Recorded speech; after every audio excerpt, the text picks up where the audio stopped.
Olha só, pessoal, que coisa interessante essa notícia a respeito do crescimento do PIB da Índia, né? A gente aqui no Brasil patinando, cresce um trimestre, o outro trimestre tem um resultado um pouco inferior, a gente não sai muito do lugar, as perspectivas estão um pouco incertas, a coisa está meio nebulosa, né? Enquanto isso, lá na China, olha só, no terceiro trimestre, que aqui no Brasil foi um fracasso total, um grande fiasco, né? Trimestre formado pelos meses de julho, agosto e setembro, a Índia cresceu 7,6%. E olha só, isso aqui foi um resultado decepcionante. Por quê? Porque no trimestre anterior, a economia chinesa, a economia indiana, aliás, já vou chegar na China inclusive, mas a economia indiana registrou uma alta de 7,8%. Isso num trimestre apenas. Então veja que a coisa está realmente um crescimento formidável, fabuloso, de forma que muitos já apontam para a realidade quase que inegável de que a Índia vai ser o grande motor do crescimento na Ásia nos próximos anos, talvez até do mundo, né? Então vamos conversar um pouquinho sobre esse tema, analisar os dados econômicos da Índia, as previsões e tudo mais, comparar com a China, que é o grande concorrente nesse sentido, até do ponto de vista geográfico, né? Mas antes disso, se inscreva no meu canal se você ainda não for inscrito. Meu canal está estagnado, aliás, estou perdendo inscritos, acredite ou não, né? Então, se você me assiste aqui com regularidade e ainda não é inscrito no meu canal, me dá essa força, colabore aí com o meu trabalho e das outras formas que você já sabe também, não é? Mas então, primeiro ponto de tudo que eu tenho que colocar é que estamos falando do PIB, que em muitos aspectos é um número enganoso, né? Que acaba levando a uma série de conclusões que não são necessariamente corretas, não são necessariamente verdade, porque ele leva em conta, por exemplo, gastos estatais como o crescimento da economia, o que não é necessariamente real, né? Em muitos casos isso é uma grande falcatrua, né? E os dados aqui também, vamos frisar isso, são divulgados pelo governo indiano também, e a gente sabe como é essa coisa, né? O que chega pra gente aqui no exterior, nós que não conhecemos muito bem a cultura indiana, a realidade do país e tudo mais, o que chega pra gente aqui é o que realmente vem dos dados oficiais divulgados pelo próprio governo. Veja, por exemplo, que o Lula está lá na COP28 falando um monte de groselhas, né? E é isso que vai passar para o mundo de forma geral, porque o pessoal não entende o português para ver as notícias daqui, o pessoal não quer perder tempo analisando, vão se pautar mais pelo que o presidente do Brasil falar nessa reunião, né? Então, são dados aqui fornecidos pelo governo indiano e são referentes ao PIB, que é um índice enganoso. Contudo, ainda assim, não podemos desconsiderar o fato de que são números realmente impressionantes e que, de uma forma ou outra, eles realmente indicam uma situação econômica muito favorável, pelo menos do ponto de vista do crescimento. A Índia é um país muito pobre, ainda uma população muito pobre, há muito o que se fazer por lá, né? Mas essa tendência do crescimento do PIB da Índia se mantém há um bom tempo, né? Estou vendo aqui com vocês o gráfico do crescimento do PIB do país aqui até 2021, mas veja só, né? Não sei se 2022 a coisa já está fechada, provavelmente sim, mas não temos ainda aqui realmente algo que seja muito consolidado, né? Mas você vê nessa linha principal o crescimento do PIB da Índia, você pode perceber como ele tem crescido com consistência após a virada do milênio, né? Ganhou um fôlego muito grande, está subindo de uma forma impressionante e deixando muita gente graúda para trás, né? Quem está na comparação aqui no gráfico, né? Na linha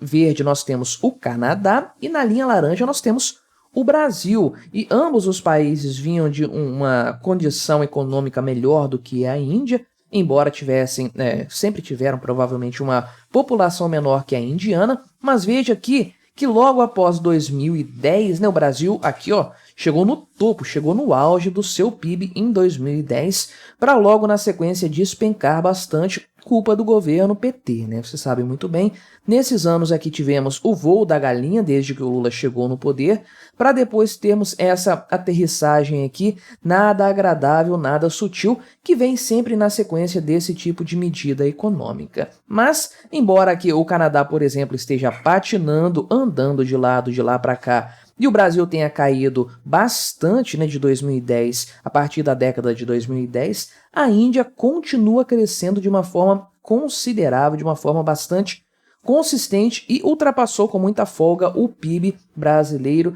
e o PIB canadense também, né? Aqui a gente consegue ver até melhor o gráfico, como é que mudou desses países, mas isso não significa que a população seja rica, né?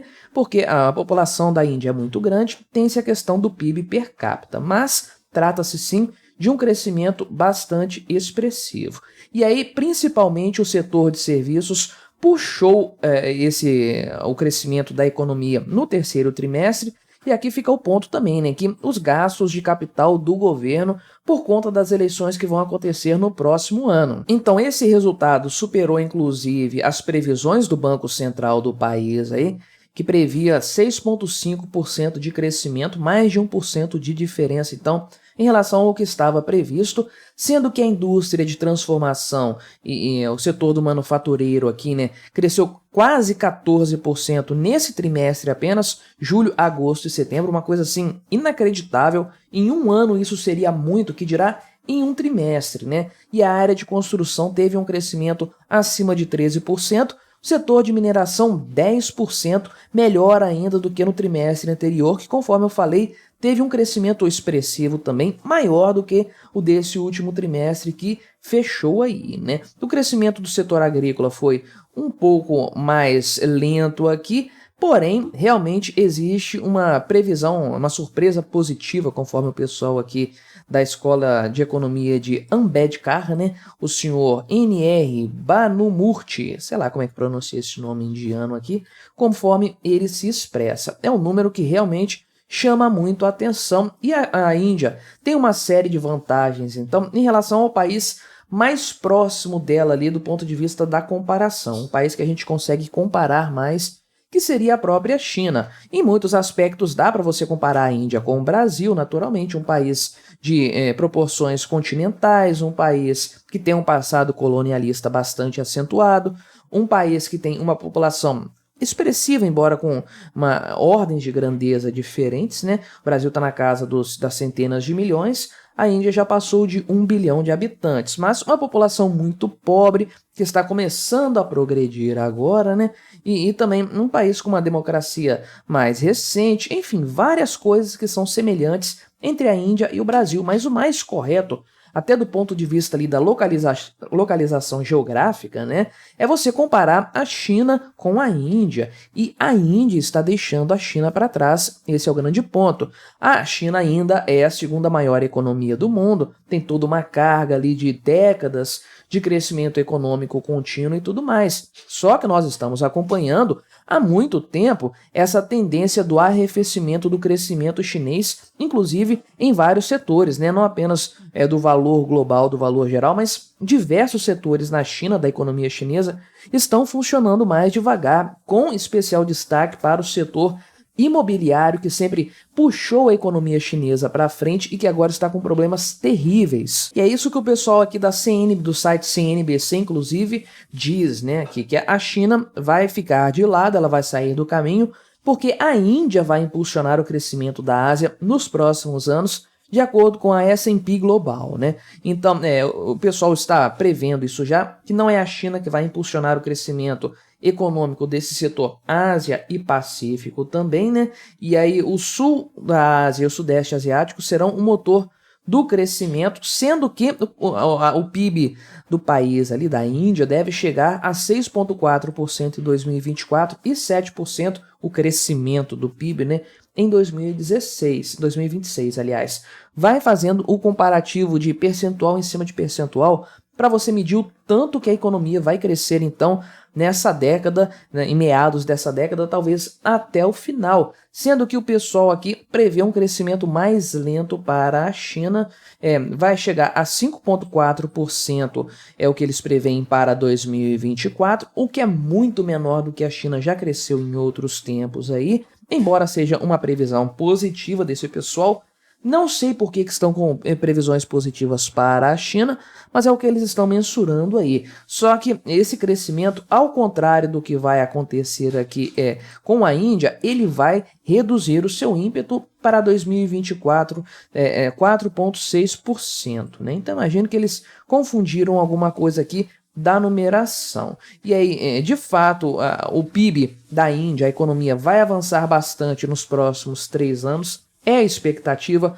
O pessoal acredita então que a Índia vai ser o grande motor da Ásia na economia regional e provavelmente mundial. Se a coisa continuar de fato caminhando nesse sentido aí, a Índia tem tudo para roubar o lugar da China e se estabelecer como a segunda economia mais importante do mundo. Agora, o que dá essa vantagem econômica para a Índia em relação à China, né?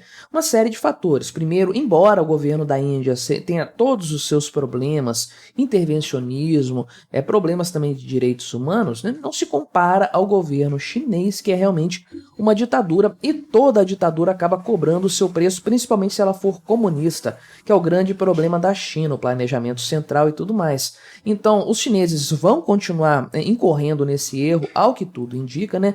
Dobrando a aposta do comunismo, e a China já perdeu o bônus do seu crescimento demográfico.